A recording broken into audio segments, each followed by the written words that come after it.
wabarakatuh. Waalaikumsalam warahmatullahi wabarakatuh. Alhamdulillahilladzi an'ama alaina bi ni'matil imani wal islam. Asyhadu an la ilaha illallah wahdahu la syarikalah wa asyhadu anna Muhammadan abduhu wa rasuluh alladzi la nabiyya ba'da.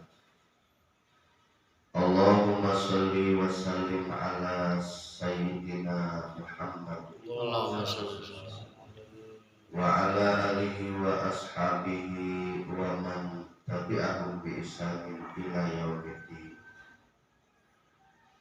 Qala Allah ta'ala fil Qur'anil Karim, a'udzu billahi minasy syaithanir rajim. Bismillahirrahmanirrahim. Wa fil ardi ayatul lil muqinin wa fi anfusikum afala tubsirun. Wa qala Rasulullah sallallahu alaihi wasallam, anta budallah ka'annaka tarahu illam tarahu fa innahu yaraka al-hadis. Allahumma ja'alni lisana sidqin fil awwalin wal akhirin waj'alni siqatan alayya wa ala umumin nasi haitsu kuntu fi sabilika sirran wa ala niyatan ala siratikal mustaqim waj'alni lisana nuraniyatan bi faidil barakati wa ilmikal manfaati li walahumul khairat wal huda walhamdulillahi rabbil alamin. Bapak-bapak, para jamaah mushola al-ihsan rahimakumullah, Bapak Ustaz Fahri Wali KM sama yang saya hormati, mudah-mudahan beliau dan kita semua sehat walafiat, diberikan keberkahan, kita niatkan untuk ibadah kepada Allah Subhanahu wa Ta'ala.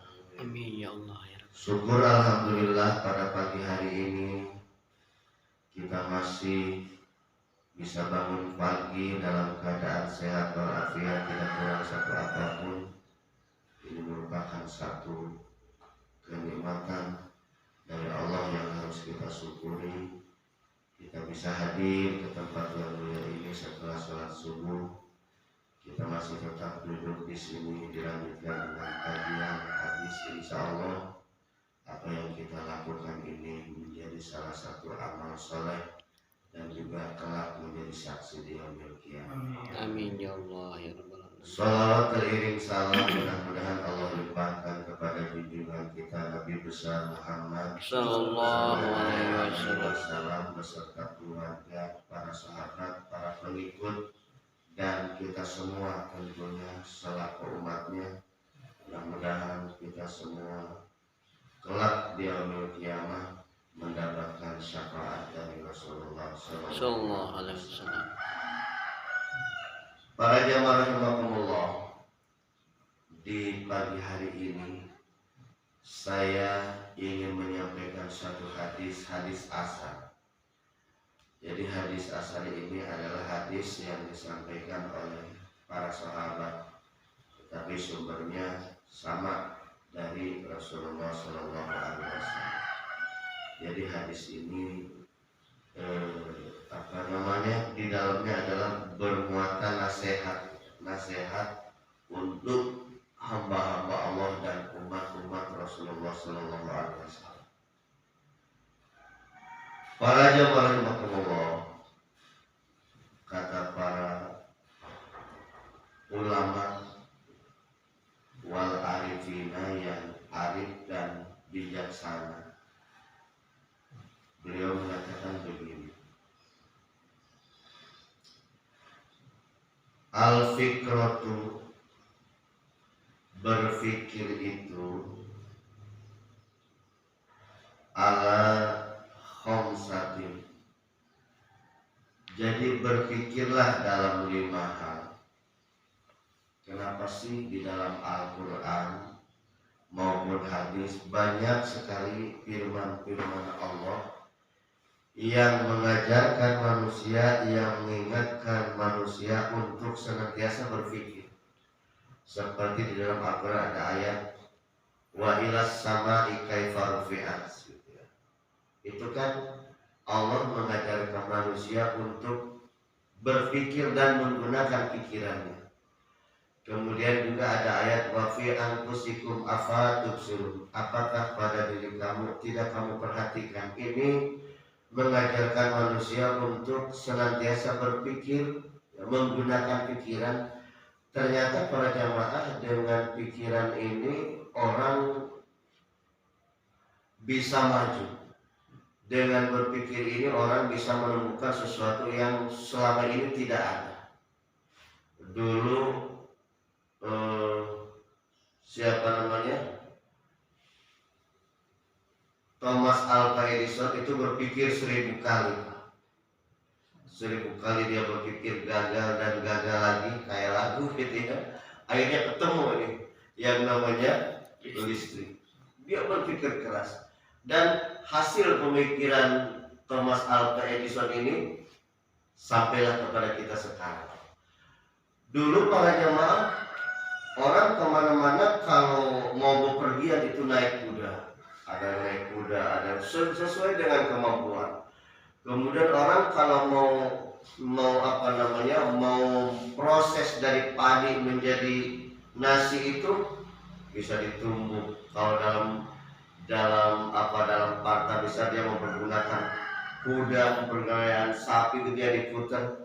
Kemudian berpikir, maka James Watt menemukan satu alat yang disebut dengan mesin uap dan seterusnya sehingga dunia ini menjadi maju dan seterusnya. Tetapi para jamaah, para sahabat menjelaskan, jadi berpikir itu adalah yang pertama fikrotun fi ayatillahi.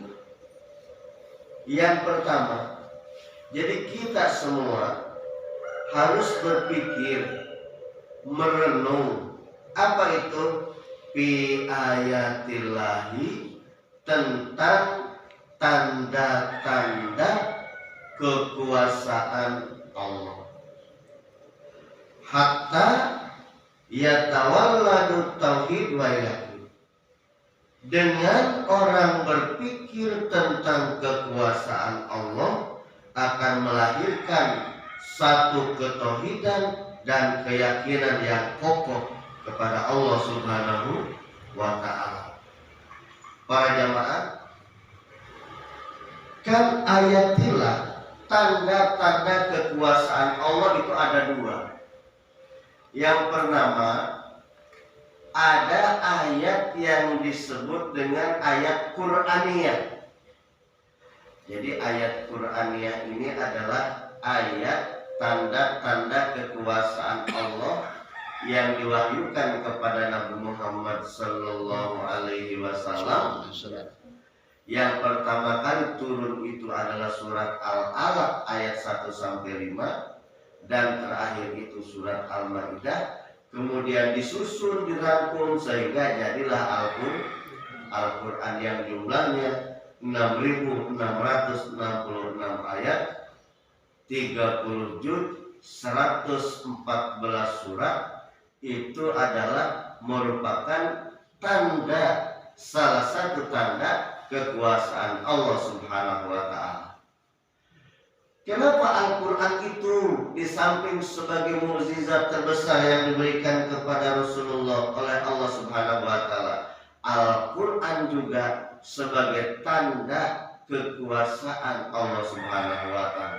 Pertama, para jamaah, Al-Quranul Karim itu adalah mukjizat Allah yang diberikan kepada Rasul yang tidak pernah usang di sepanjang zaman. Itu Al-Quran. Kenapa dikatakan Al-Quran itu mukjizat terbesar yang diberikan Allah kepada Nabi Muhammad SAW? Para jamaah rahimakumullah, kalau dulu Nabi Musa oleh Allah diberikan mukjizat bisa membelah lautan, itu hanya satu kali. Hanya terjadi pada saat itu ketika Nabi Musa membawa umatnya Bani Israel dikejar-kejar oleh Fir'aun, maka setelah itu mukjizat itu tidak lagi terjadi. Temporer berarti. Kemudian Nabi Ibrahim oleh Allah diberikan mukjizat apa itu? Salah satu mukjizat Nabi Ibrahim adalah tidak mempan dibakar oleh Namrud. Ini hanya terjadi pada saat itu, setelah itu selesai. Tapi Al-Quran adalah mukjizat yang Allah turunkan kepada Nabi Muhammad sejak zaman Nabi Muhammad sampai kita ila yaumil qiyamah. Maka Al-Quran itu adalah tetap sebagai mukjizat yang terbesar yang diberikan kepada Nabi Muhammad dan juga sebagai tanda-tanda kekuasaan Allah Subhanahu wa Ta'ala. Para jemaah rahimakumullah, kenapa dikatakan Al-Quran itu tanda kekuasaan Allah? Pertama, sampai saat ini belum ada satupun seorang sastrawan atau ahli bahasa yang bisa membuat sepertinya seperti Al-Quran. Jangankan membuat Al-Quran, menulis Al-Quran, menulis yang seperti Al-Quran aja belum ada. Belum ada yang bisa meniru gaya bahasa dari Al-Quranul Karim. Al-Quran itu Masya Allah kalau punya un semua gitu ya. Ini menunjukkan bahwa Al-Quran itu adalah sebagai tanda kekuasaan Allah Subhanahu wa Ta'ala. Kemudian yang kedua, Al-Quran itu dari kosakatanya, dari susunan bahasanya gitu ya, ketika dibaca oleh seseorang, baik orang itu paham Al-Quran, tahu makna Al-Quran maupun tidak, maka bahasa Al-Quran yang dibacakan itu akan mempengaruhi psikis seseorang. Jadi pernah ada satu uji coba. Al-Quran itu ada orang yang punya penyakit, katakanlah orang penyakit stres. Stres yang pertama dibacakan bahasa Arab. Bahasa Arab Pak, ditulis bahasa Arab itu yang agak-agak seperti Al-Quran dibacakan. Maka orang stres itu malah tambah stres. Yang kedua didiamkan gitu ya. Yang ketiga dibacakan Al-Quran di hadapan orang tadi, maka Al-Quran itu sanggup mempengaruhi jiwa orang yang dalam keadaan berpenyakit. Dibaca Al-Quran itu sedikit demi sedikit orang tadi merasakan suasana batin yang damai, suasana batin yang bahagia, sehingga penyakitnya itu sembuh. Ini adalah menunjukkan bahwa Al-Quran itu adalah salah satu tanda kekuasaan Allah Subhanahu wa Ta'ala. Dan Al-Quran itu lambat laun apa yang diceritakan oleh Al-Quran pada saat sekarang ini sudah bisa dibuktikan dengan medis maupun dengan sains dan teknologi. Zaman sekarang sudah dibuktikan.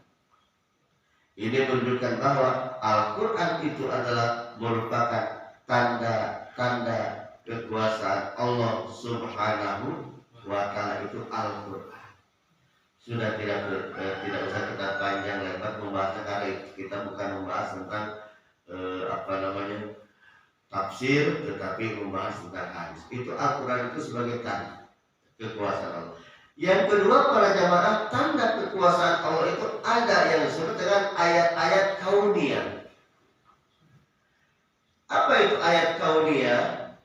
Ayat kauniyah itu adalah tanda-tanda kekuasaan Allah yang Allah tampakkan kepada hambanya di jagat raya ini.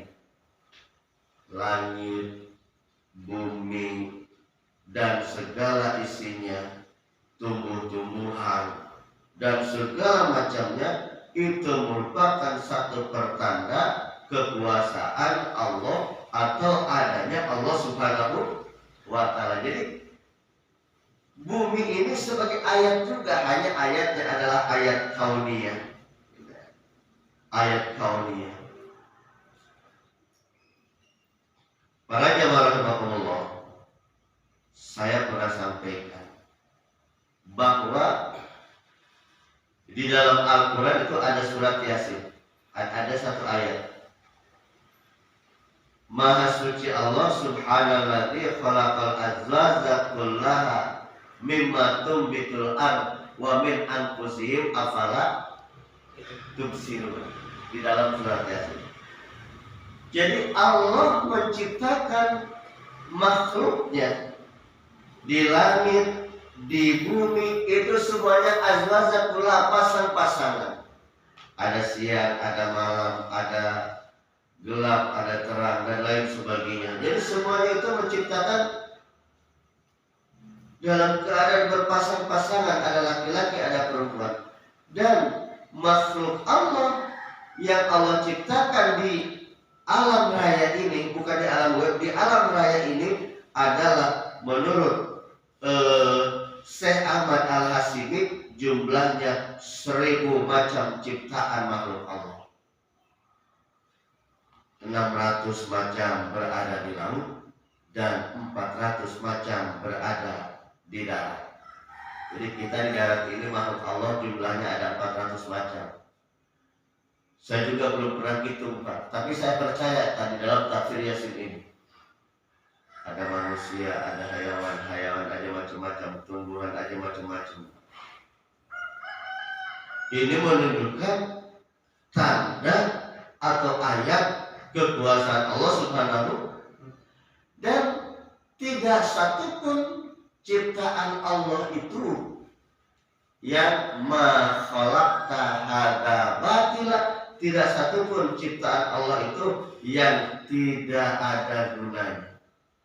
Kalau di depan rumah kita ada rumput, bala, kadang-kadang ini nggak ada gunanya, kita belum tahu Pak. Semua yang Allah ciptakan itu tidak ada yang sia-sia. Semuanya yang Allah ciptakan itu gunanya adalah ada, dan semua keputusan Allah itu adalah yang terbaik untuk hamba-hambanya, untuk umat manusia. Semuanya Pak. Di jagat raya ini ada tanda-tanda kekuasaan Allah di darat, di laut, di bumi, di depan mata kita, itu sebagai pertanda kekuasaan Allah. Kekuasaan Allah, keputusan Allah adalah yang terbaik untuk manusia.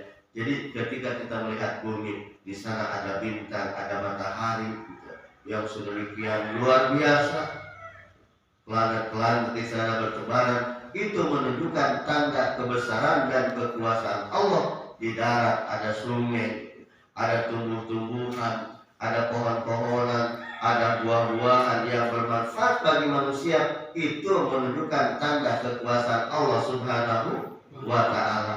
Para jamaah rahimakumullah, gitu ya. Allah ciptakan rambutan, Allah ciptakan apel, Allah ciptakan petai. Bahkan ada satu yang Allah ciptakan gitu ya, yang apa namanya, yang kadang-kadang apa tuh, yang buah-buah di pinggir jalan itu, yang seperti apel tapi dibuang-buang, kelihatannya itu tidak bermanfaat. Ternyata para jamaah, apa yang Allah ciptakan itu semuanya adalah bermanfaat. Terus buah yang pohonnya di depan ada tuh yang kayak apa, pohon apa namanya saya nggak tahu sampai sekarang. Buah manja ya. Bintaro. Bintaro. Buahnya dibuang-buang. Ada yang ngomong katanya, Pak, buah ini salah satu cara apa namanya untuk mengusir tikus sebagai alat lain dari obat nyamuk dan lain sebagainya. Apa benar apa enggak gitu? Saya pernah buktikan Pak, gitu ya. Daripada beli obat nyamuk, daripada ditaruhlah di rumah. Ya kebetulan tikus itu enggak ada. Apa emang kebetulan tikus enggak ada? Apa emang salah satu obat anti tikus saya nggak tahu gitu ya. Jadi semuanya Allah ciptakan itu pasti ada manfaatnya, tidak ada yang tidak bermanfaat. Para jamaah, maka ketika orang mau berpikir tentang kekuasaan Allah, akanlah hilang. Kenapa itu? At-tauhidu, keyakinan yang kuat kepada Allah, dan tambah di dalam hati untuk menanamkan pokok tauhid, yaitu kalimat tidak ada Tuhan selain Allah dan Nabi Muhammad adalah utusan Allah Subhanahu. Kenapa? Karena tidak ada satupun manusia yang bisa terlepas, yang bisa keluar dari kekuasaan Allah Subhanahu wa taala. Tidak ada. Jadi dulu ada orang yang agak sombong. Ini dikisahkan di dalam kisah-kisah sufi. Ada orang yang datang ke Hasan Al-Basri. Kata orang yang datang tadi, bagaimana caranya aku bisa berbuat maksiat di alam ini, tetapi maksiat itu tidak mendapatkan konsekuensi hukum dari Allah. Dijawab oleh Hasan Basri dengan jawaban yang sangat diplomatis sekali. Kata Hasan Basri, bisa kamu berbuat apapun di permukaan bumi ini, tidak ada konsekuensi hukum dari Allah, tapi harus kamu penuhi dulu 3 syarat. Orang tadi udah senang. Ada 3 syarat dia. Pertama, ketika kamu berbuat dosa, berbuat maksiat, jangan lakukan perbuatan itu di tempat Allah. Di mana? Langit milik Allah. Bumi milik Allah. Masuk ke alam kubur pun ke akhirat adalah akhirat milik Allah. Enggak ada tempat. Sehingga di dalam hadis ada ayat. Jadi kata Allah melalui lisan Rasulullah SAW, malayardo biqodoi patlub robban siwaya wafrud bainas sama'i wal. Siapa orang yang tidak mau aku atur, kata Allah, silahkan cari Tuhan selain aku dan keluar dari langit dan bumi. Mau kemana? Kalau diusir sama mertua bisa lari, diusir sama RT bisa lari. Tapi ketika Allah mengusir manusia, tidak ada satupun tempat yang bukan milik Allah Subhanahu wa ta'ala. Yang kedua, boleh kamu bermaksiat, tetapi jangan makan rezeki dari Allah Subhanahu wa ta'ala. Tidak ada satupun yang sesuatu yang masuk ke dalam tubuh manusia yang bukan rezeki, yang bukan karunia dari Allah. Sekalipun itu bentuknya makanan-makanan modern seperti sekarang ada roti, ada segala macam, tapi hakikatnya asalnya itu adalah karunia dari roti terbuat dari terigu dan seterusnya. Terigu itu tumbuh dari bumi, yang menumbuhkan itu berarti Allah Subhanahu wa ta'ala. Jadi sehebat apapun, sekaya apapun manusia tidak pernah akan bisa hidup tanpa rezeki dari Allah. Orang kan kadang-kadang, saya sering contohkan, orang kadang-kadang sombong, saya mau orang kaya, duit banyak, tidak perlu apa-apa. Kenapa segala sesuatu bisa beli? Para jamaah, duit itu kan baru berguna, baru bermanfaat kalau sudah ditukar dengan kebutuhan kita, kan gitu. Kita dalam keadaan lapar, dalam keadaan haus, punya duit 200.000. Emang duit 200.000 bisa ngilangin haus, Pak? Enggak bisa. Bisa ngilangin lapar? Enggak bisa. Duit itu baru berguna kalau sudah ditukar dengan kebutuhan kita. Yang bisa menghilangkan haus itu air, yang bisa menghilangkan lapar itu syariatnya adalah makanan dan lain sebagainya. Dan makanan itu adalah dari Allah. Duit hanya alat pembayaran. Makanya kan sebelum ada uang, transaksi itu disebut dengan barter, tukar barang dengan barang. Lama-kelamaan agak repot, maka dibentuklah uang di tiap-tiap lembaga negara sebagai alat pembayaran yang sah. Jadi hakikatnya duit itu tidak ada gunanya. Ayam aja nggak doyan, ayam aja nggak doyan. Jadi orang yang berpikir tentang kekuasaan Allah akan melahirkan ketauhidan dan keyakinan kepada Allah Subhanahu wa ta'ala. Subhanallah, ternyata dari sudut pemikiran itu banyak sekali manfaat, banyak sekali kemudahan-kemudahan yang bisa melahirkan ketauhidan dan keyakinan yang kokoh kepada Allah Subhanahu wa ta'ala. Para jamaah yang yang berikutnya katanya fitrotun fi ala ilah, banyak-banyaklah kita semua berpikir tentang ala-ilah. Apa itu ala-ilah? Fi nikmatillah ta'ala, tentang nikmat Allah alaina yang telah diberikan kepada kita, wa ato'a yang telah diberikan kepada kita, gitu ya, yang telah dirasakan oleh kita. Hatta sehingga ya tawalladu, orang kalau mau berpikir atas nikmat Allah, ya tawalladu wa syukru, akan melahirkan mahabbah, kecintaan kepada Allah, wa syukru, dan akan bertambah rasa syukurnya kepada Allah Subhanahu wa ta'ala.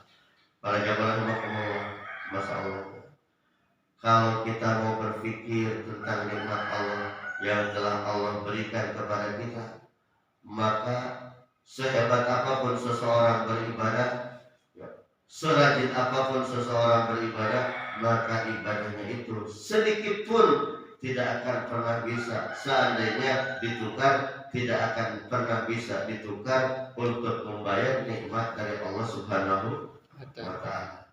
Di sini Allah mengingatkan, kata Allah begini, wa fil ardi ayatul lil muqinin wa fi anfusikum afala tubsirun. Cuma dua aja yang Allah ingatkan itu di dalam contohnya.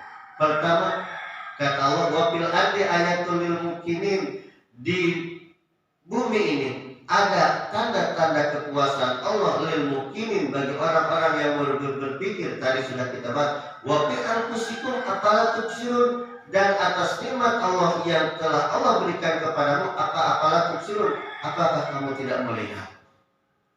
Para jamaah rahimakumullah, jadi dari ujung rambut sampai ujung kaki kita ini semuanya adalah nikmat Allah. Kita bongkar sedikit aja di atas kepala kita, kuping kita bisa mendengar, itu adalah nikmat Allah Subhanahu wa ta'ala. Kuping kita, Pak, walaupun kita tidak lihat, tapi kuping kita hebat, ini nikmat dari Allah. Kuping kita bisa membedakan, Pak, kalau ngomong begini, oh ini suara si A, kalau mau, oh suara kebo, kalau embe, oh suara kambing, kalau aum suara harimau, walaupun mata kita tidak. Luar biasa, itu nikmat. Maka kita bisa melihat ini adalah anugerah dari Allah. Hidung kita bisa mencium, ini adalah nikmat dari Allah. Walaupun kita tidak melihat, Pak, aromanya yang begini, oh ini adalah aroma ini. Kalau anginnya begini, ini adalah ini. Itulah nikmat dari Allah Subhanahu. Lidah kita, Pak, lidah ini cuma hanya sekedar daging, tapi hebat ini lidah kita. Ketika yang masuk ini adalah asin, lidah kita tahu berarti ini adalah garam. Walaupun mata kita tidak melihat. Ketika yang dirasa itu manis, ini adalah gula. Dan seterusnya. Dan ada kata ada 1000 macam makanan, 1000 macam sesuatu yang masuk ke dalam tubuh manusia, maka lidah kita ukuran yang sama, bentuk yang sama, bisa membedakan satu rasa yang berbeda-beda. Rasa itu adalah merupakan nikmat dari Allah Subhanahu.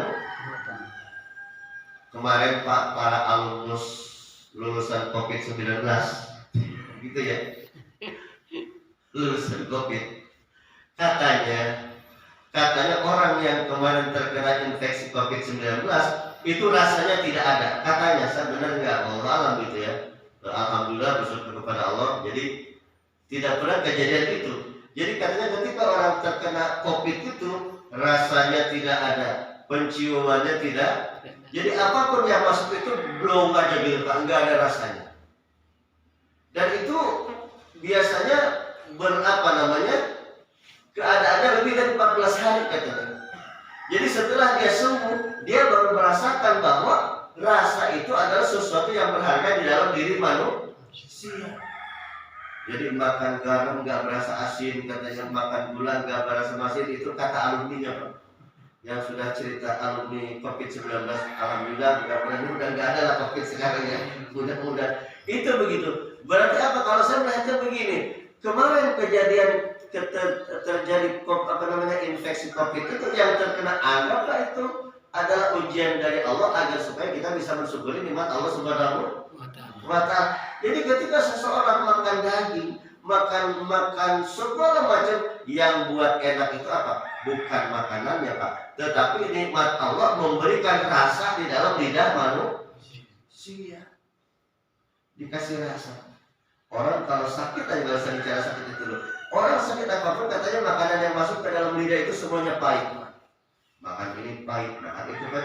Berarti yang membuat enak itu bukan makanan apa? Lidah itu, rasa itu nikmat dari Allah Subhanahu. Bayangkan Pak, kadang-kadang subhanallah kalau kita lihat ke kampung-kampung Pak ya, orang di pinggir sawah makan hanya sekedar nasi yang sudah dingin dicampur dengan ikan, juga ikan asin yang sekedar digoreng atau digarang gitu ya. Kemudian kadang mereka makannya itu nikmat banget. Sementara kita sering melihat orang-orang yang duitnya banyak makan ini enggak enak, makan itu enggak enak. Kenapa? Karena nikmatnya tidak ada. Berarti nikmat itu, rasa itu adalah nikmat dari Allah Subhanahu wa Ta'ala.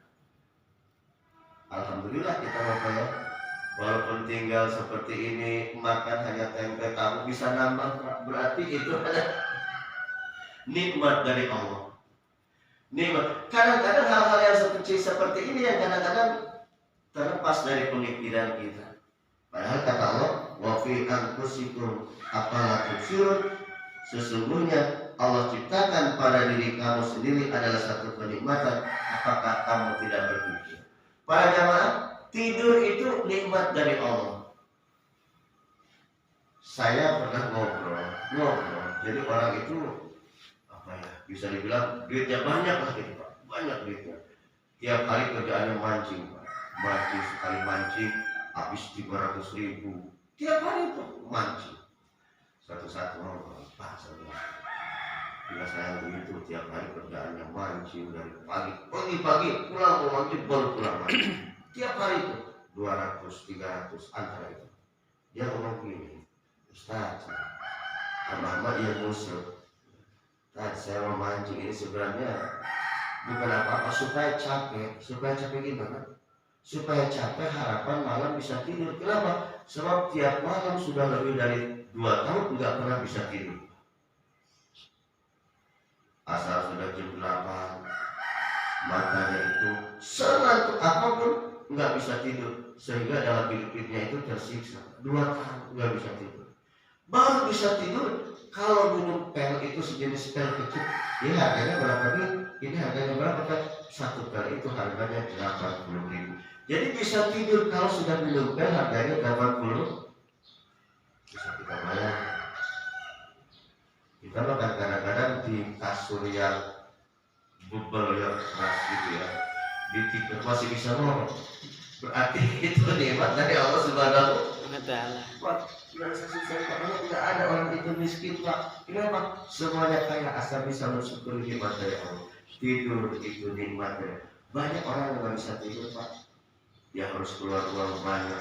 Berarti tidur itu, ngantuk itu kenikmatan dari Allah Subhanahu wa Ta'ala. Ada orang ngomong kaki aja tidur gitu ya, di atas balai rombeng, maaf gitu ya, sambil telanjang, sambil bergibrik kipas. Masya Allah nikmat banget. Ada orang yang banyak duit, dia harus tidur di kasur yang empuk, di AC, tapi nggak bisa tidur. Berarti tidak ada satupun orang yang bisa membayar nikmat Allah.